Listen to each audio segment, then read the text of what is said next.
Good Tuesday morning to you. Monday started kind of more active stretch here as we start the week, and it brought some rainfall too. That was pretty heavy in some areas. This is the radar accumulated precip from yesterday just to show you where the bullseyes were in the hot spots.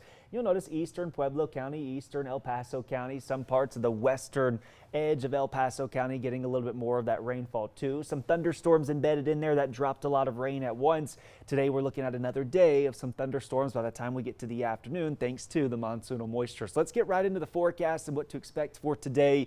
We're going to get a brief lull this morning, so on the cameras you're not going to see much except for a couple clouds in the sky, just some remnants of what we saw overnight. It's 69 degrees in downtown Colorado Springs, so kind of a warm start to our Tuesday morning. Same story here in Monument, not as warm, but into the 60s. A little some cloud cover off into the distance on the Hydrix reading. This is the radar without the satellite, so you're not seeing the cloud cover yet, but I'm just showing you some of the rain that's still lingering off to the eastern plains.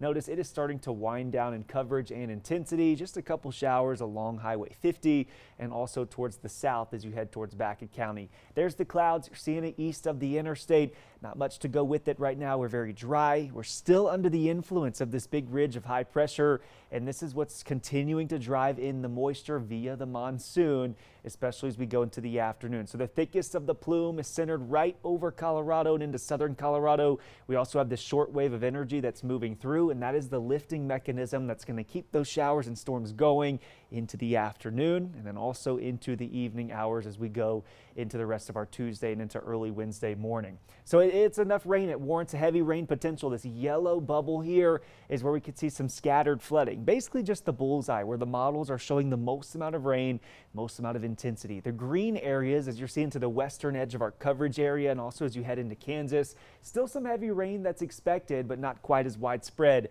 as what that yellow bubble entails. So in terms of the timing and what to expect, this is the precip chances by the hour. I'm using the Pikes Peak region kind of as an example here, but just to show you, we'll get a lull in the action over the next few hours. So if you want to beat the rain, go outside before we get to lunchtime, because then it starts to ramp up. As we get closer to the dinner time hours, this is where we'll see the most potent of those storms and the most amount of rainfall activity. So that's what you're seeing here on the Stormcast. Not much to see early this morning. And then we start to build in some rain showers and thunderstorms over the mountains and higher terrain first. Notice as we get into the afternoon, this starts to pick up, starts to ramp up in intensity too. You're seeing the thunderstorms on there. That's where we're worried about some of those dropping a little bit more rainfall at times. Could be some thunder and lightning embedded in there, maybe some small hail. We saw that yesterday. Same parameters are on the table for today. Slowly starts to wind down as we get to the bedtime hours if you're along the interstate. So notice here, this is the general timing, 9 p.m. and on, and we start to quiet down. As you head towards the eastern plains, starting to really ramp up, and as we go into the overnight, you'll continue to see that rain coming down even into the wee hours of the morning. We'll be left with some clouds as we wake up for Wednesday morning. Again, we're still watching for the flash flood watch for our Tuesday. This is mainly over the Aspen Acres burn scar areas. It doesn't take much rain for us to have some caution and some hazardous conditions out there. In terms of our high temperatures, upper 80s in Colorado Springs, not too bad outside. 95 in Canyon City, 95 in Pueblo. Yesterday was hot, today not quite as hot. And with the infiltration of some showers and storms, the overall feel of the forecast likely feels a little bit better as well. Tonight will fall into the 50s and 60s, pretty moderate overnight, nothing too special there. But as we head in time to the rest of the week, we'll continue to see some moisture through about Thursday, and then it starts to fall off Friday and into the weekend. Looking at mostly dry conditions for your weekend ahead into the mid to upper 90s in Pueblo and Canyon City, low 80s in Woodland Park.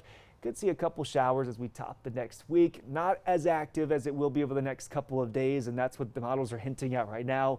Dry weekend for Colorado Springs, and then on the other side of it, we start to build in maybe a couple showers and storms by the evening and afternoon. But again, not quite as active as what it will be into the short term of the forecast. Alrighty, that's a check. It's your forecast for this Tuesday. I'm going to send it over to you in sports.